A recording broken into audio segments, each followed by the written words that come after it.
Halo, selamat pagi pemirsa. Anda menyaksikan Indonesia Forward bersama saya, Diana Dwika.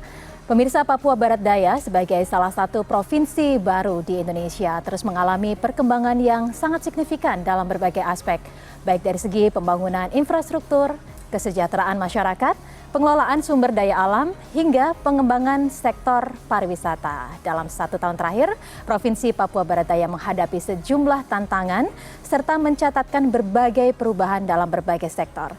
Dan untuk menggali capaian, strategi inovasi juga langkah-langkah konkret yang telah dilakukan oleh Pemprov Papua Barat Daya dalam menghadapi berbagai tantangan di masa kurun waktu 1 tahun terakhir. Sudah hadir bersama kami di studio pejabat Gubernur Provinsi Papua Barat Daya, Bapak Muhammad Musaad. Bapak, selamat pagi. Selamat pagi. Apa kabar Bapak? Alhamdulillah. Terima kasih banyak sudah meluangkan waktu di CNN Indonesia.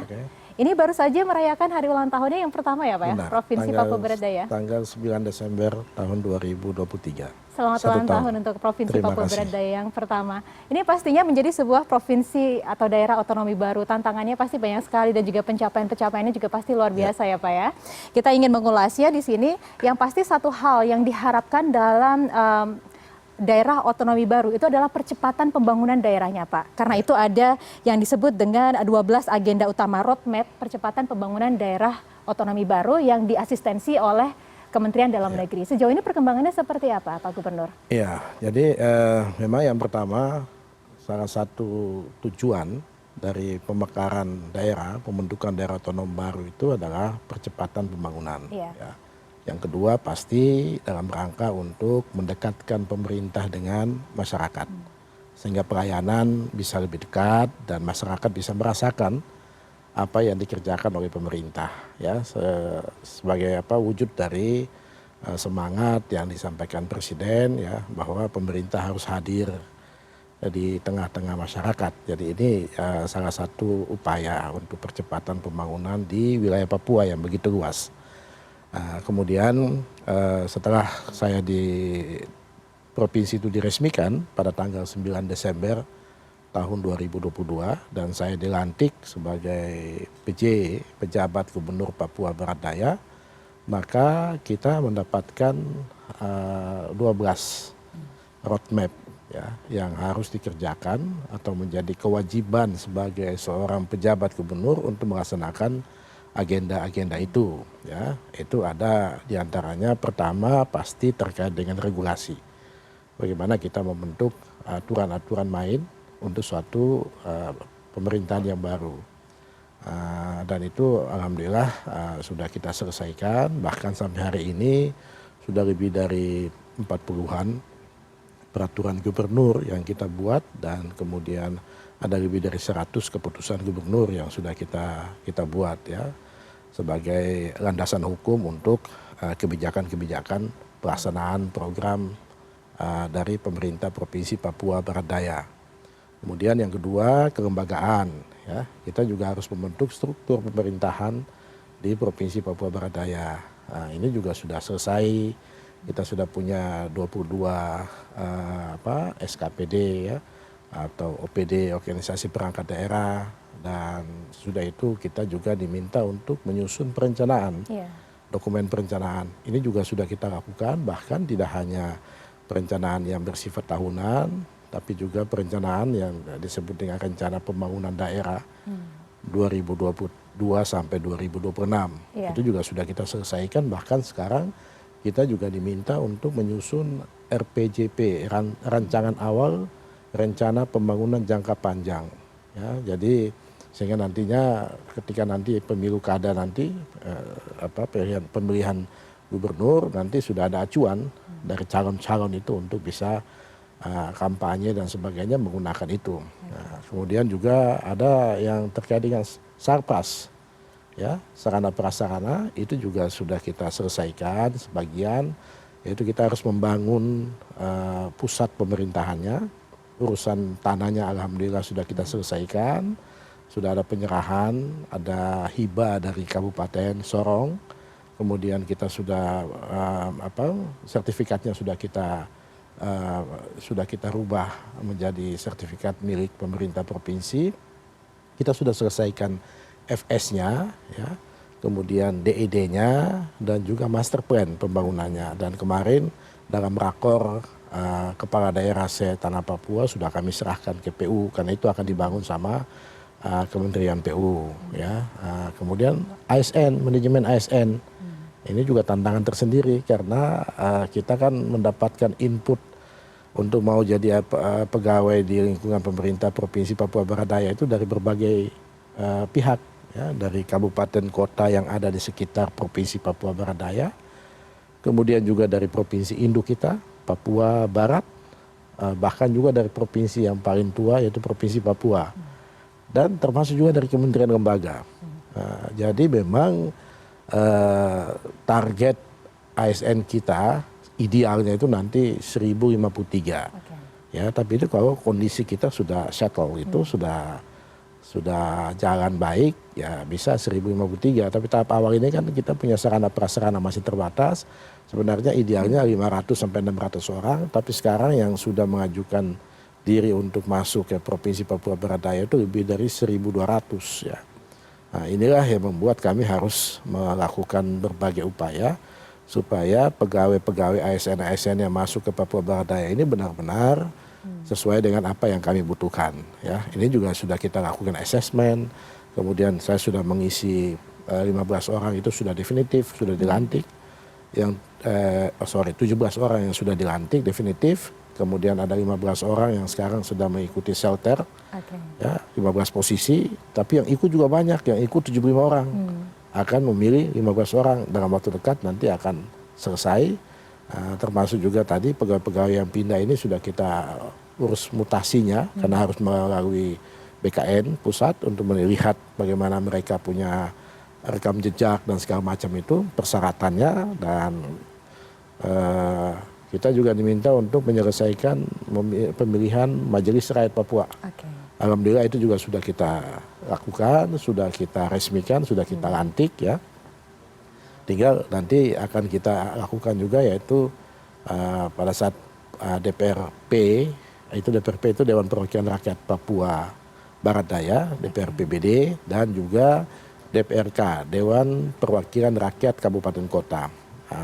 Khusus untuk Papua, satu Papua itu semuanya, semua 6 provinsi itu, untuk DPRP dan DPRK-nya itu ada yang dipilih dan diangkat. Ya, ada yang dipilih melalui pemilu, tapi ada yang diangkat mewakili untuk representasi dari orang asli Papua. Nah, ini yang sedang kita persiapkan prosesnya, karena memang dia harus nanti dilantik bersamaan dengan yang dipilih. Jadi yang dipilih selesai pemilu nanti, kemudian yang diangkat juga selesai, dilantik bersamaan. Sehingga ada penambahan kursi untuk DPRP maupun DPRK. Tambahnya 1/4 yang diangkat. Ini hanya ada di Papua, ya, di satu Papua itu, karena otsusnya itulah. Kemudian yang terakhir juga yang penting adalah aset, ya. Nah, kita bersyukur memang 1 tahun ini kita bergumul, aset ini memang yang agak membutuhkan energi yang besar, ya.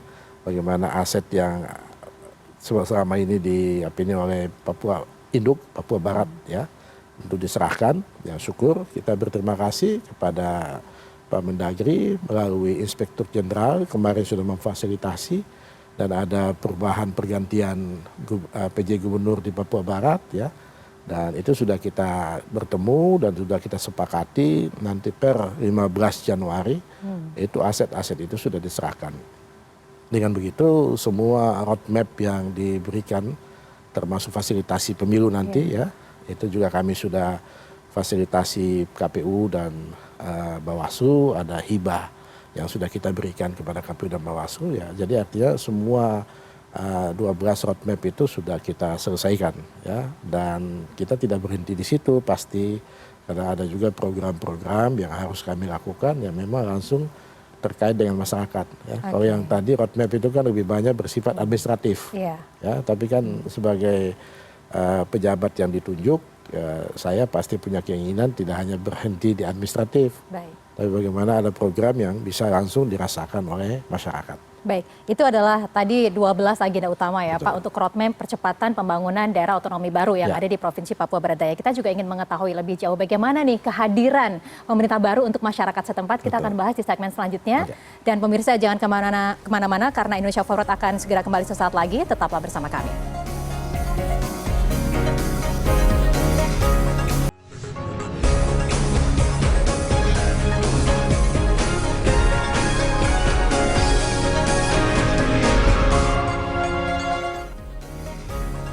Ya, dan Anda masih menyaksikan Indonesia Forward bersama saya Diana Dwika dan saya akan melanjutkan perbincangan bersama pejabat Gubernur Provinsi Papua Barat Daya Bapak Muhammad Musaat. Tadi sudah dielaborasi ya Pak ya 12 roadmap-nya, tapi yang pasti kita mengetahui kalau sebagai daerah otonomi baru yang krusial adalah pendanaan untuk pembangunan wilayahnya. Seperti yang kita ketahui kalau tidak salah untuk pembangunan daerah baru ini akan ada dana bagi hasil dari provinsi induk dan juga akan ada hibah dari APBN. Bisa dielaborasi seperti apa Pak sebenarnya realisasinya di Provinsi Papua Barat Daya ini? Oke, jadi karena provinsi ini kan kita lahir itu pada 9 Desember. Iya. Ya. Di 9 Desember itu sumber dana awalnya itu sesuai ketentuan itu diharapkan hibah dari provinsi induk, kemudian hibah juga dari kabupaten kota yang ada di bawah wilayah Provinsi Papua Barat Daya. Artinya ada 6 kabupaten kota. Ya. Ada Kota Sorong, kemudian Kabupaten Sorong, Kabupaten Tambrau, Kabupaten Mebrat, Raja Ampat, dan Sorong Selatan. Ya. Ya dalam perjalanan yang ternyata bisa menyerahkan hibah di bulan Desember itu adalah provinsi. Ya, waktu itu sesuai perjanjian hibahnya 10 miliar, tetapi waktu itu karena sudah di akhir tahun dikasihlah hibahnya 5 miliar. Ya, kemudian berikutnya adalah hibah dari kabupaten kota yang ada di sekitar situ. Itu pada tahun 2023 atau anggaran 2023 masing-masing 5 miliar. Itu juga sudah itu menjadi ya ibarat modal awal lah untuk memulai perjalanan suatu pemerintahan provinsi. Ya kita sebut Provinsi Papua Barat Daya itu. Nah, di tahun 2023 karena kita sudah harus menyusun APBD. Iya. Anggaran pendapatan belanja daerah Provinsi Papua Barat Daya. Nah, karena kita itu tadi Desember, jadi APBD kita itu baru selesai nanti di April. Ya, nah, kita bersyukur karena dari APBD itu ternyata kita mendapatkan sumber pendanaan selain transfer ke daerah itu dari beberapa sumber ya. Selain sama seperti provinsi ataupun daerah yang sudah eksis ya, yaitu ada yang namanya bagi hasil ya, kemudian ada juga DAU, dana alokasi umum, kemudian ada dana otsus. Ya, jadi dari 3 sumber utama ini kami belum dapat DAK ya, DAK dan alokasi khusus kita nggak dapat itu. Nah, kemudian PAD kita juga tidak bisa kita catat karena memang kita belum ada penyerahan aset. Ya, namanya penyerahan P3D. Artinya masih di provinsi induk. Masih di provinsi induk. Ya, jadi kita nggak bisa mencatat PAD kita. Jadi PAD kita itu masih 0. Tapi dari angka tadi dari transfer melalui bagi hasil dan juga DAU ya dan otsus itu kita bisa menerima 2,7 sekian ya, 7 lebih, hampir 2,8. Jadi ini sumber awal kita, di situ ada otsus juga dan bagi hasil ya. Tapi bagi hasil ini ada sebagian ya yang harus kita serahkan ke kabupaten kota, ya, terutama kabupaten penghasil. Kabupaten penghasil karena kita itu penghasilnya adalah utamanya minyak dan gas. Itu ada di Kabupaten Sorong, maka Kabupaten Sorong yang akan mendapat porsi yang besar. Tapi kabupaten-kabupaten lain juga mendapatkan itu dan setelah kita bisa ada peningkatan ya di bagi hasil ini ya, kabupaten-kabupaten yang di wilayah Papua Barat Daya yang sebelumnya itu masih dalam satu Papua Barat, mereka mendapatkan sekitar 12 sampai 15 miliar. Sekarang berapa Pak? Sekarang kemarin mereka dapat sampai 50-an miliar. 50 miliar. Ya, jadi karena pembaginya semakin kecil. Ya, dulu sumbernya 1 dibagi 13. Sekarang sumbernya yang sama itu dibagi 6. Jadi lebih besar ininya pendapatannya. Jadi itu sumber utama kita. yang kita mulai menggunakan di tahun 2023 ini. Karena itulah disebut bahwa pertumbuhan ekonomi di Provinsi Papua Barat Daya ini meningkat gitu ya Pak ya? Tambah tadi ini dan kita harapkan nanti tahun berikut setelah ada PAD ya kita juga pasti akan menambah penerimaan kita. Jadi aset dan dokumen saat ini itu masih dalam masa transisi atau masih bagaimana, dalam transisi. Ya, targetnya kita sesuai kesepakatan kemarin nanti tanggal 15 Januari. Saya sama teman saya Pak PJ Gubernur Papua Barat akan menandatangani serah terima itu. Ya, dan kita tahu di situ sumber utama kita ada pendapatan dari Samsat ya untuk pajak kendaraan bermotor, kemudian ada juga dari pendapatan perikanan kelautan, pariwisata, kehutanan. Ya itu belum semua kemarin memang belum tercatat di Papua Barat Daya. Jadi kita harapkan kalau ini semua tercatat pasti akan menambah pendapatan Provinsi Papua Barat Daya. Artinya memang tantangannya cukup besar ya Pak, karena dananya masih terbatas sekarang sebagai modal untuk pembangunan wilayah Provinsi Papua Barat Daya. Tapi Pak, ketika kita kembali ke basicnya, untuk sebuah wilayah itu bisa dimekarkan, itu ada beberapa hal yang dilihat atau dikaji, geografisnya, demografisnya, kemudian potensi-potensi daerahnya. Seperti tadi Bapak sebutkan bahwa potensi migas di sana cukup besar, kemudian ada nikel juga yang bahkan disebut sebagai harta karun begitu ya. Kemudian juga adalah potensi pariwisata yang cukup besar, ada Raja Ampat di sana begitu. Sebenarnya dari semua ini dengan keterbatasan dana juga, apa saja sih yang menjadi program-program prioritas Pak selama kepemimpinan Bapak 1 tahun terakhir ini? Iya, jadi memang kita punya potensi yang luar biasa ya. Jadi di Papua Barat Daya itu yang terdiri dari 6 daerah bawahannya ya. Raja Ampat sudah terkenal di dunia, bukan menjadi aset Barat Daya saja, tapi sudah menjadi aset dunia gitu ya. Kemudian di Sorong Selatan itu dikenal juga dengan sebutan 1001 sungai. Ya. Kemudian di Mebrat ada danau yang luar biasa ya. Di Tamrau itu hutan tropis dan juga di situ ada flora dan fauna endemis Papua yang memang hanya ada di situ, tidak ada di tempat lain ya. Dan itu juga tadi di Kabupaten Sorong ya itu tadi ada migas itu, di Raja Ampat juga ada nikel ya. Ini potensinya luar biasa ya, kita harapkan ke depan bisa akan menjadi kontribusi yang ini untuk pengembangan masyarakat. Oleh karena itu saya sejak dilantik, karena kita itu ada secara Papua itu punya rencana induk percepatan pembangunan Papua. Ya, itu dengan Perpres nomor 24 itu sudah ditetapkan sasaran kita, tujuan kita itu untuk bagaimana Papua sehat, Papua cerdas, dan Papua produktif. Ya, ini agenda besar untuk satu tanah Papua. Ya, itu sudah ada dalam rencana induk percepatan pembangunan Papua sampai tahun 2045 itu ya. Oleh karena itu saya mencoba menerjemahkan itu dalam 5 program utama. Yang pertama saya sebut dengan Predikter, ya, program pendidikan dokter. Ya. Kenapa ini penting? Untuk memberikan pelayanan kesehatan. Bagaimana mau sehat kalau dokternya tidak ada. Artinya Bapak membangun dari sumber daya manusianya dulu. Betul, ya Pak? Sumber daya manusianya. Jadi dokternya, perawatnya, dan segala macam. Pokoknya tenaga medis ya. Di situ ada, ya selain saya tadi mengirimkan untuk yang beasiswa untuk program dokter, program dokter spesialis, tapi saya juga ingin mengembangkan ada fakultas kedokteran yang ada di Papua Barat Daya, yang tadinya itu miliknya Universitas Papua di Manokwari, Papua Barat, ya, tapi ada di Papua, ada di Sorong, ada di Papua Barat Daya. Jadi saya punya tanggung jawab juga untuk mengembangkan itu. Nah, kemudian yang kedua ada program yang saya sebut ya, akronimnya itu menjadi Jambu Hidup, Jaminan 1000 Hari Kehidupan. Untuk stunting kah? Ya, ini untuk menurunkan stunting ya, tetapi juga yang lebih luas adalah bagaimana kita memberikan perlindungan terhadap ibu dan anak.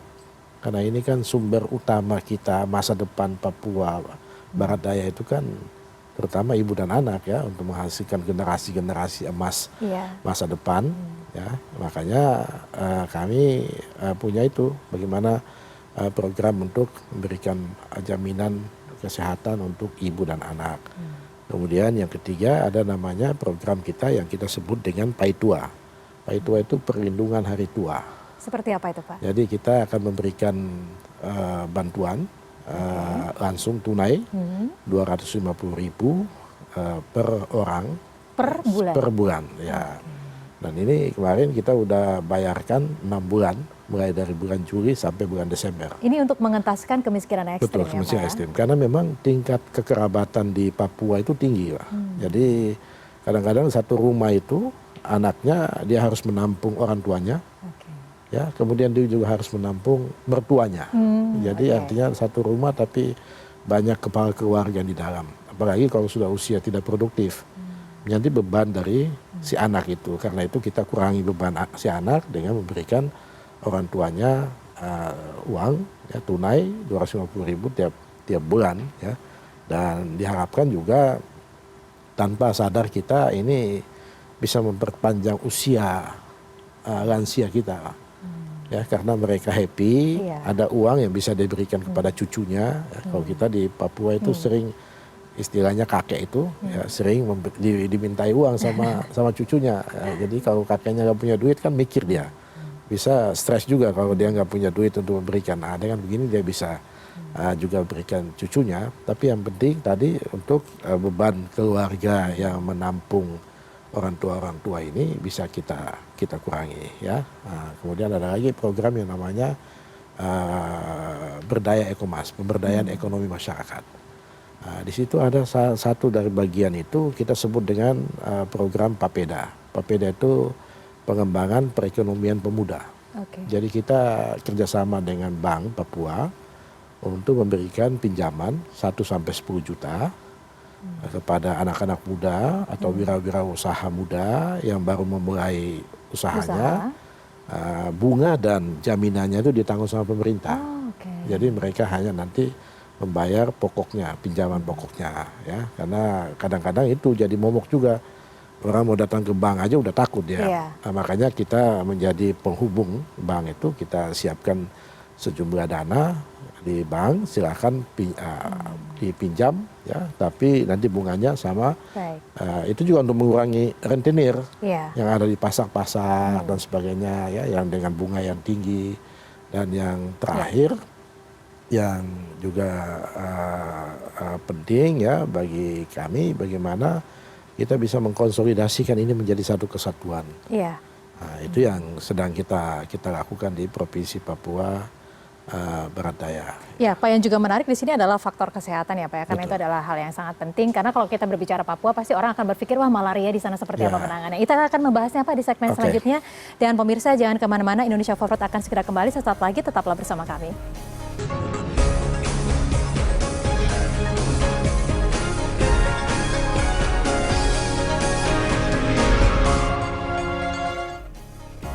Ya, terima kasih pemirsa, Anda kembali menyaksikan Indonesia Forward dan kita masih lanjutkan perbincangan bersama pejabat Gubernur Provinsi Papua Barat Daya Bapak Muhammad Musaat. Bapak, tadi ada 5 program-program prioritas begitu ya Pak yang dilangsungkan dalam 1 tahun pertama daerah otonomi baru Papua Barat Daya. Kalau masalah pendidikan ini Pak, targetnya akan seperti apa Pak?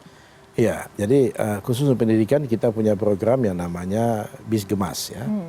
Itu beasiswa generasi emas. Jadi kita ada 2 sistemnya. Yang pertama itu kita menggunakan sistem pencangkokan. Jadi kami itu mempersiapkan siswa-siswa kita untuk melanjutkan studi keluar ataupun di dalam, termasuk juga di lembaga-lembaga kedinasan. Ya, jadi sejak dia kelas 2 SMA ya atau sederajat itu udah kita pantau dan kita berikan, dan kita kemudian mereka dibina khusus sehingga nanti kalau ketika dia tamat dari SMA-nya, SMK-nya, dia sudah siap untuk bersaing juga mendapatkan beasiswa yang banyak di Indonesia ini. Tidak hanya mengharapkan beasiswa dari Pemda. Nah, selama ini kan banyak mengharapkan beasiswa Pemda. Akhirnya peluang Papua untuk mendapatkan hak yang sama dengan putra-putri Indonesia lain itu hilang. Makanya kami mulai dari kelas 2 kita udah bina di lembaga-lembaga yang kita percayakan supaya dia ikut bersaing. Dan selain itu memang ada juga yang kita berikan bantuan pendidikan termasuk juga ada yang juga kita punya program yang kita kirim keluar untuk vokasi. Ya, misalnya untuk vokasi pariwisata itu kita kirim ke Swiss ya. Anak-anak kita akan belajar di Swiss sehingga nanti mereka kembali ya bisa mengelola itu potensi pariwisata yang kita punya. Hari ini kan potensi pariwisata di Raja Ampat itu kan belum dikuasai, dikelola penuh oleh anak-anak kita atau pemuda-pemuda dari wilayah Papua Barat Daya. Masih banyak yang dari luar itu ya. Kita harapkan mereka bisa mendapat, supaya tidak semua orientasinya ke PNS itu. Ada orientasi untuk bidang swasta. Nah, kemudian selain itu kita juga ada pendidikan vokasi. Ya, kita kerjasama dengan balai tenaga kerja ya untuk mempersiapkan anak-anak kita untuk tadi vokasi-vokasi yang spesifik. Ya, yang menjadi ada potensi kita, dan ke depan memang kita berencana dalam kajian, sudah dilakukan kajian tahun ini untuk mendirikan juga itu pendidikan vokasi yang mengikuti potensi kita. Vokasi perminyakan, vokasi tentang nikel ya, vokasi tentang pariwisata tadi dan seterusnya. Ini dan kami kemarin juga membantu semua perguruan tinggi yang ada di wilayah Papua Barat Daya. Ada 42 miliar dana kita untuk membantu perguruan tinggi, ada 130-an miliar untuk beasiswa dan pendidikan bagi siswa-siswa kita ya, pemuda-pemuda kita yang ada di Provinsi Papua Barat Daya ini. Dan itu sudah kita lakukan ya di tahun pertama ini. Kita harapkan tahun kedua akan kita tingkatkan lebih baik lagi ya, supaya tapi tadi harus ya memenuhi kualifikasi. Ada juga kita rencana juga untuk mereplikasi model pendidikan, istilahnya pendidikan sepenuh hari ya. Jadi ada pendidikan untuk utama pendidikan di tingkat dasar ya, itu dimulai untuk mereka tidak hanya sampai siang tapi sampai sore ya, untuk mendekati malam baru dia pulang ke rumahnya. Kenapa harus seperti itu, Pak? Karena tidak hanya belajar saja tapi dia harus dididik ya. Jadi tidak hanya belajar tapi harus dididik. Keterampilan bagaimana yang bukan sikap perilakunya ya, kehidupan sehari-harinya. Ya, itu disiapkan di sekolah. Itu sudah ada saya kira yang di Kabupaten Sorong Selatan sudah mulai. Nah, itu kegiatan yang bagus begitu akan kita replikasi juga di kabupaten lain. Nanti provinsi akan berkolaborasi dengan kabupaten untuk menciptakan itu. Jadi bagaimana perilaku kesehariannya, bagaimana pergaulannya, ya, bagaimana tata percakapannya, ya semua dibina gitu supaya betul-betul mereka keluar itu ya menjadi didikan yang paripurna ya, karakternya baik ya, kemudian dia bisa hidup mandiri ya, dan akhirnya ketika nanti dia keluar dari Papua Barat Daya ya dia sudah tidak menjadi asing lagi, dia akan bisa sama dengan saudara-saudara yang ada di provinsi lain di Indonesia. Jadi untuk membentuk masyarakat Papua yang memiliki daya saing dan unggul. Betul, begitu ya Pak ya. Baik, kemudian Pak yang seperti tadi Bapak sampaikan bahwa pemekaran daerah ini pastinya supaya pemerintah ini bisa lebih dekat dengan masyarakat. Betul. Gitu ya Pak ya. Aturan-aturan semua birokrasi dipangkas supaya bisa lebih dekat, termasuk masalah kesehatan nih Pak. Soalnya kalau misalkan kita berpikir Papua begitu, destinasi wisatanya banyak tapi orang masih takut sama malaria begitu. Kemudian untuk warga lokal, karena masyarakat itu berpikir kalau misalkan mau berobat akan lari ke wilayah lain. Betul. Seperti Jawa misalkan. Ini solusinya seperti apa Pak? Iya betul, malaria itu memang jadi momok di Papua ya. Tapi hari-hari ini kan sudah banyak daerah yang sudah bebas malaria. Bebas Papua? Iya. Bebas malaria. Perlu kita kampanyekan lagi ya, bahwa sudah tidak seperti dulu lagi yang orang takut datang ke Papua hanya karena takut malaria ya. Sekarang udah banyak daerah yang sudah bebas malaria. Nah, yang kedua kita juga sadar bahwa rumah sakit kita terbatas, Pak. Ya, di wilayah Provinsi Papua Barat Daya itu semua belum ada yang tipe B. Ya, ada 3 tipe C, yaitu 1 di Kabupaten Sorong, 1 di Kota Sorong, 1 di Kabupaten Sorong Selatan. Nah, yang lain masih rumah sakit Pratama. Ya, oleh karena itu dengan dukungan dari Kementerian Kesehatan, ya, dengan juga Kementerian Dalam Negeri, karena ini juga katanya sesuai dengan program dari arahan Presiden kepada Menteri Kesehatan dan untuk masuk ke daerah-daerah terpencil seperti Papua ini. Saya beberapa waktu lalu sudah menandatangani MOU dengan 10 direktur utama rumah sakit yang namanya rumah sakit utama di Indonesia, ya. Antara lain seperti Rumah Sakit Cipto, Rumah Sakit Harapan Kita, Rumah Sakit Darmaid, Rumah Sakit Wahidin, ya, Rumah Sakit Bunda. Itu ada 10 rumah sakit. Rumah sakit besar, ya. Rumah sakit besar itu sudah saya tanda tangani MOU-nya. Apa dari situ MOU-nya tentang apa nih Pak? MOU-nya terutama untuk pelayanan kesehatan untuk penyakit-penyakit tertentu. Jadi misalnya Rumah Sakit Harapan Kita, itu untuk pelayanan jantung. Itu kami sudah tetapkan ada Rumah Sakit John Pitwanane, itu di Kabupaten Sorong, itu sebagai pusat jantung. Ya, dan kita harapkan nanti Januari besok ini itu sudah bisa operasi pemasangan ring bisa dilakukan di Rumah Sakit John Pitwanane. Dan nanti Agustus 2024 nanti itu sudah bisa operasi besar termasuk bypass, ya. Nah, tadi nanti Pak Direktur menyiapkan tenaga medisnya. Sekarang sudah ada dokter spesialis jantung yang ditempatkan di situ. Tapi nanti ketika mendekati itu akan banyak lagi yang dihadirkan di situ secara bergantian mereka untuk melakukan operasi.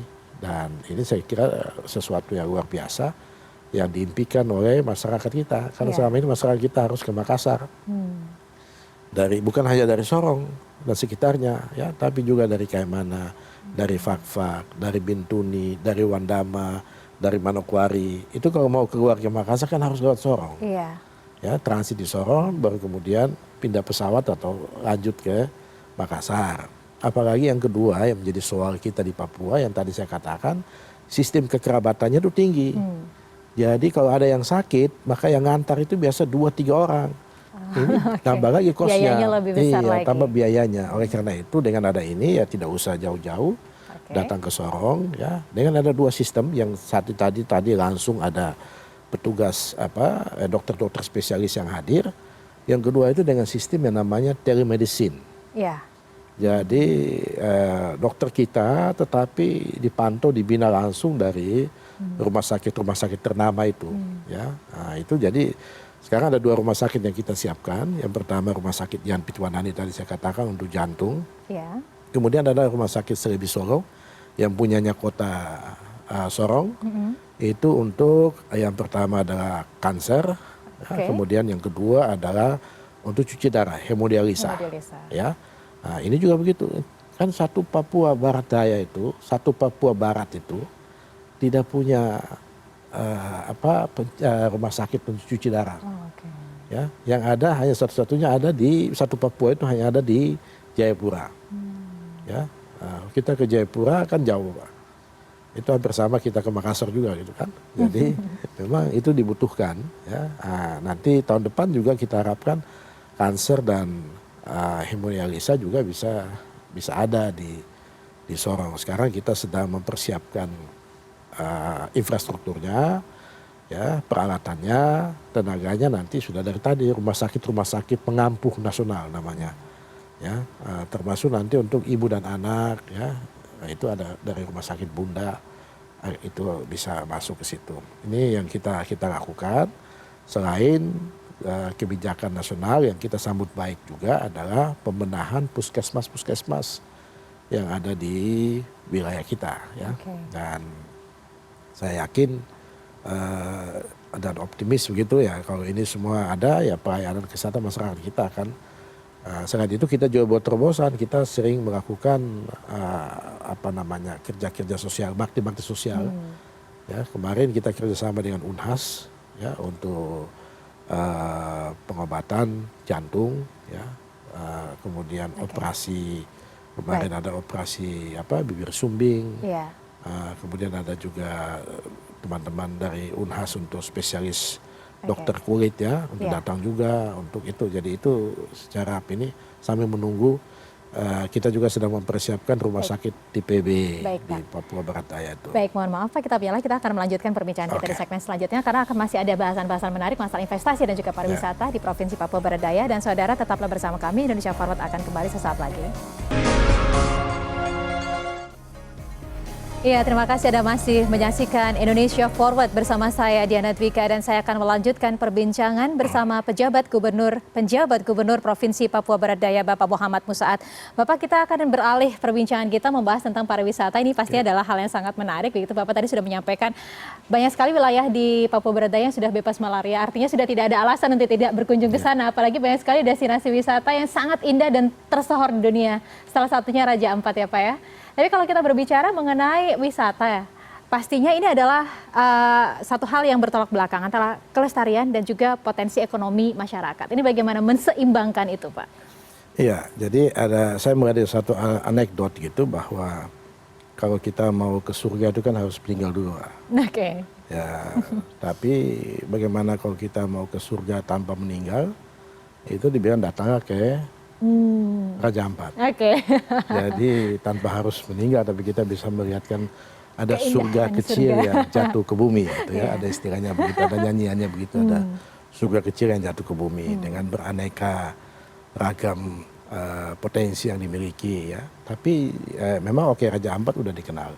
Raja Ampat itu bukan hanya menjadi asetnya Papua Barat Daya. Raja Ampat itu sudah menjadi asetnya dunia. Ya, beberapa waktu lalu saya bersama Bupati Raja Ampat itu kita diundang kegiatan UNESCO di Maroko, dan di situ Raja Ampat sudah diakui sebagai geopark global. Jadi artinya menjadi geopark dunia. Jadi dilindungi di dunia karena memang menjadi geopark dunia. Tapi memang masih ada yang harus kita perbaiki ya, potensi wisata yang ada di Raja Ampat itu ya, terutama untuk bagaimana menjaga kelestarian lingkungannya. Benar. Ya. Beberapa waktu lalu saya juga sudah mendapatkan arahan juga dari Pak Mendagri ya, karena ada juga kapal-kapal yang bisa menjadi penyebab juga, kapal-kapal wisata yang tanpa sadar mungkin mereka membuat jangkarnya ya, dan itu bisa merusak juga karang. Ya. Jadi dalam waktu dekat kita akan tata lagi bagaimana supaya lebih aman. Ada tambatan-tambatan khusus untuk kapal-kapal kita itu sehingga dia tidak sembarang, dan ada tempat-tempat yang tidak boleh, misalnya sebagai tempat untuk berlabuhnya itu kapal-kapal itu. Ada tempat khusus yang kita siapkan. Hanya itu memang kita harus lakukan setelah ada penyerahan tadi aset itu, karena aset-aset itu kan masih di pemerintah Papua Barat ya. Kalau sudah diserahkan ke kami segera akan menata itu kembali ya. Tapi supaya tidak kemudian kosnya wisata ke Raja Ampat itu dianggap terlalu tinggi, maka ada juga penawaran kita untuk wisata-wisata alternatif. Jadi tidak hanya ke Raja Ampat ya, kalau sudah mengeluarkan anggaran yang besar kalau hanya ke Raja Ampat kan sayang. Ya, makanya kita akan menata juga potensi-potensi kita yang lain. Ya, seperti tadi saya katakan, yang kita punya potensi juga di Sorong Selatan ya, yang punya 1001 sungai ya, dengan berbagai aneka ragam ya, ininya. Kemudian juga yang kedua adalah di Tambrau ya.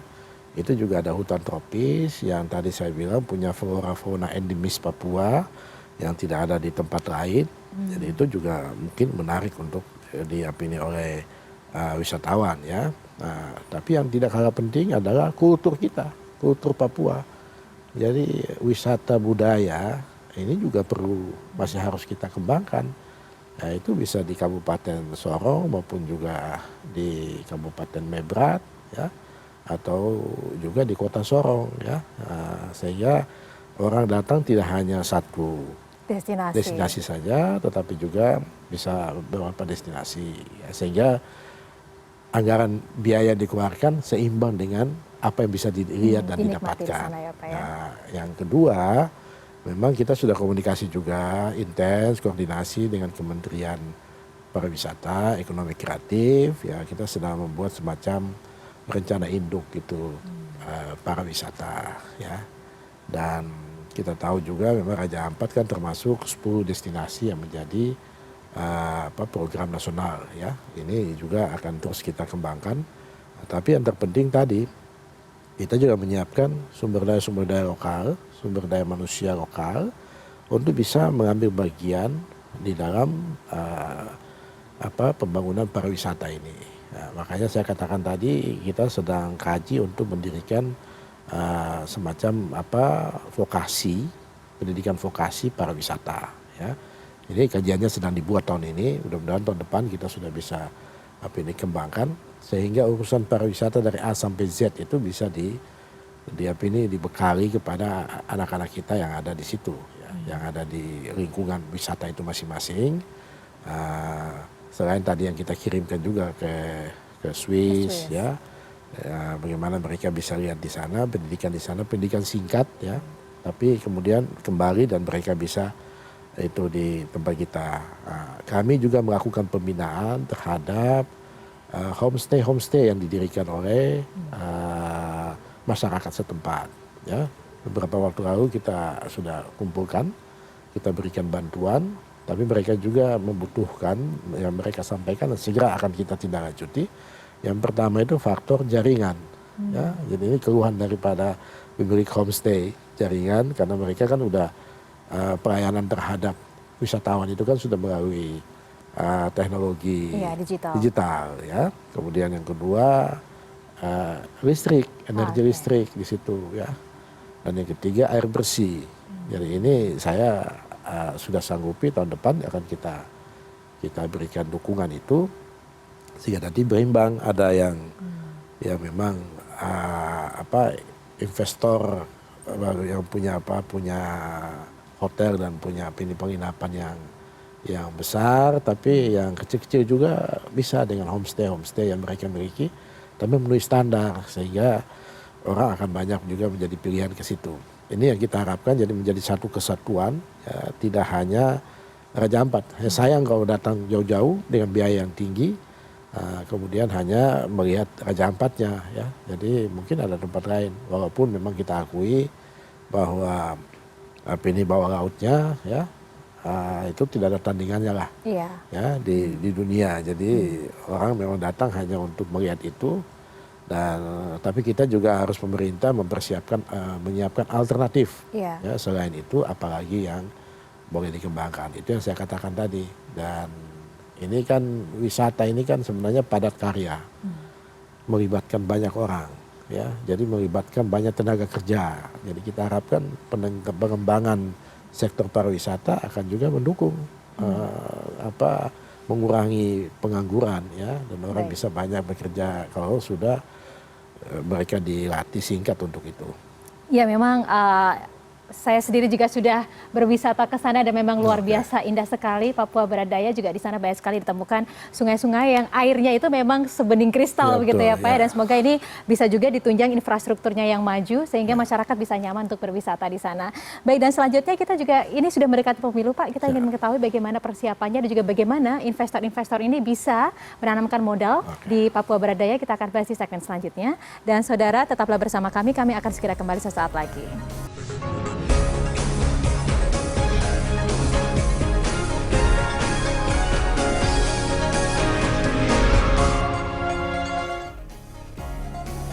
Ya, Anda kembali menyaksikan Indonesia Forward. Kita masih lanjutkan perbincangan bersama penjabat Gubernur Provinsi Papua Barat Daya, Bapak Muhammad Musaad. Bapak, kita akan berbicara tentang investasi seperti yang Bapak sampaikan. Ada banyak sekali potensinya di sana. Salah satunya dalam migas, nikel, kemudian pariwisata. Tapi ada juga kalau kita lihat di sana sagu, Pak. Sagu di kawasan Papua Barat Daya ini merupakan salah satu penghasil yang terbesar di Indonesia dan juga untuk mangrove-nya juga Pak salah satu yang terluas di dunia begitu. Bagaimana Anda melihat ini adalah sebagai peluang investasi? Ya, jadi memang ya saya katakan tadi ini kan Papua Barat Daya ini sudah sempurna lah. Ya, jadi luar biasa Tuhan memberikan segala macam ya luar biasa kepada Papua Barat Daya. Ya, tadi kita punya sagu, kita punya nikel, kita punya minyak, kita punya gas, kita punya pariwisata juga ya, dan kita juga punya hutan dan sebagainya. Dan untuk itu memang kita juga punya kawasan ekonomi khusus yang diberikan kebijakan pemerintah ya. Jadi saya juga berharap ini bisa menjadi salah satu pusat pengembangan ekonomi untuk kawasan Papua. Ya, jadi KEK kita itu kawasan ekonomi khusus. Kan ada KEK sama ada KI, kawasan industri. Jadi KEK-nya di Sorong, kawasan industrinya ada di Bintuni sama di Fakfak. Nah, ini bisa dikolaborasi, disinergikan untuk menjadi pusat pengembangan untuk ekonomi di kawasan Papua. Ya, kemudian yang berikut pelabuhan, ya. Pelabuhan kita itu, pelabuhan Sorong itu menjadi program strategis nasional untuk pengembangan, ya. Nah, kita harapkan menjadi pelabuhan internasional dan itu bisa menjadi, ya seperti yang saya sebutkan, menjadi gerbang masuknya bagi Pasifik, gerbangnya Indonesia untuk Asia Pasifik. Karena kalau dari Sorong ke Jepang, ya, dari Sorong ke Korea Selatan maupun dari ke Hong Kong, termasuk juga ke Australia, itu sudah dekat gitu. Jadi artinya untuk pengembangan ke depan, ya, untuk Asia Pasifik, ya saya kira kita harus berusaha dan saya kira pemerintah juga sudah melihat itu, makanya Presiden sudah menetapkan itu sebagai program strategis nasional untuk pengembangan perluasannya. Untuk tahap awal ini Direktur Utama Perindo sudah menyampaikan bahwa akan menjadikan Pelabuhan Sorong sebagai hub untuk distribusi logistik di kawasan timur, terutama untuk wilayah Papua. Nah, itu kita harapkan tahun depan mudah-mudahan itu kebijakan itu sudah, dan mungkin sesudah menjadi hub untuk regional, ya, berikutnya kita menjadi hub untuk internasional, ya, untuk pengembangan ekonomi itu. Karena itulah Anda menargetkan bahwa Provinsi Papua Barat Daya ini akan menjadi gerbang Indo-Pasifik, Indo-Pasifik gitu, ya, untuk Indonesia. Untuk Indonesia. Ya. Baik, tapi sejauh ini Pak, dalam 1 tahun ke belakang di usianya yang baru 1 tahun ini, bagaimana capaian dan juga penilaian menurut Anda? Ya, jadi memang karena tadi, ya, kalau sudah pengembangan, hari ini kan baru menjadi hub untuk Papua. Ya, jadi untuk Papua, keluar Papua, ya, untuk Indonesia. Jadi misalnya kalau ada yang yang dari aset atau ini dari Papua, satu Papua yang lain ini biasa kan dibawa ke Sorong dulu baru kemudian dibawa keluar.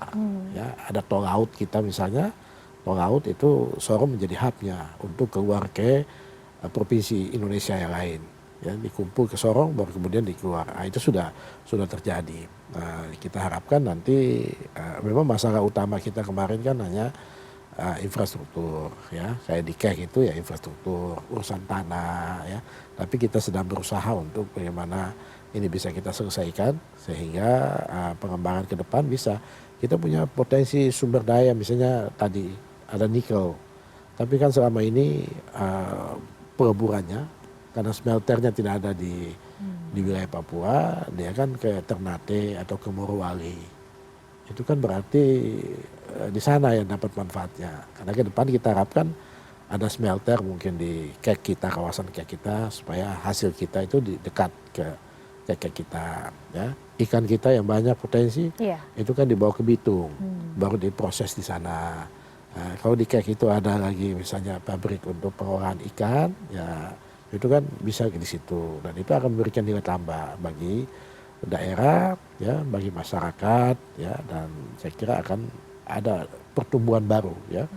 Jadi tidak semua kita pusatkan di Bitung, kita pusatkan di Makassar, ya, di Surabaya. Kita butuh pertumbuhan baru, dan di kawasan Papua ini ya Sorong lah yang dianggap lebih representatif, ya, dan siap untuk menjadi pusat pertumbuhan ekonomi baru di wilayah Indonesia. Iya, baik. Bagaimana dengan persiapan pemilu, Pak? Ini kan menghitung hari lagi, kurang dari 2 bulan benar. lagi. Jadi ya kita sudah komunikasi, koordinasi terus dengan KPU dan Bawaslu. Ya, saya sebagai penjabat gubernur sudah melakukan komunikasi yang intens. Kita juga sudah memberikan bantuan hibah kita kepada KPU dan Bawaslu supaya ini bisa berjalan dengan baik. Ya, jadi kita juga melakukan sosialisasi kepada masyarakat, ya, supaya ini kesempatan baik, ya, kesempatan baik untuk kita memilih pemimpin-pemimpin bangsa ini, untuk memilih pemimpin-pemimpin daerah. Jadi saya juga menghimbau sekaligus kesempatan yang baik ini untuk menghimbau kepada masyarakat di Provinsi Papua Barat Daya untuk bagaimana kita memanfaatkan momen ini sebaik-baiknya. Harus menggunakan hak pilihnya. Baik. Jangan sampai ada yang golput ya, yang tidak memilih. Karena kalau kita golput kita termasuk yang merugi untuk paling tidak 5 tahun ke depan. Ya. Nah, kemudian saya mengingatkan juga kepada anggota-anggota saya aparatur sipil negara untuk tetap netral, ya, tetapi juga menggunakan hak pilih, ya, dengan memilih yang terbaik di antara calon-calon yang ada ini. Dan yang terakhir, yang juga menjadi penting, ya mari kita jaga ketenangan. Kita jaga ketertiban, keamanan kita. Ya, kita sudah sepakat dengan semacam tagline kita, ya, itu di Papua Barat Daya sejak saya datang, saya sudah menyampaikan satu kalimat pemersatu kita, baik, yaitu kita orang kuat karena orang satu. Apa itu Pak artinya? Ya, kita kuat, kalau kita mau kuat kita harus bersatu. Baik, iya. Nah, mudah-mudahan ini menjadi ikatan kita, ya, untuk selalu menjaga kekompakan kita, menjaga keamanan, kebersamaan kita, menjaga solidaritas kita, ya, walaupun pemilu tapi kita tetap bersatu, jangan sampai pemilu memecah belah kita, ya. Iya. Nah, itu saya kira yang saya perlu sampaikan kepada semua masyarakat di Provinsi Papua Barat Daya. Baik, terima kasih banyak Pak Gubernur. Ini memang semoga cita-cita mulia ini bisa terwujud ya Pak. Yang pasti jangan golput ya Pak, karena akan menentukan nasib bangsa ke depan. Baik, terima kasih banyak penjabat Gubernur Provinsi Papua Barat Daya Bapak Muhammad Musaat. Sukses terus ya Pak dan sehat selalu. Dan pemirsa, demikian perbincangan kita di Indonesia Forward kali ini. Saya Diana Dwika undur diri. Terima kasih atas kebersamaan Anda. Sampai jumpa.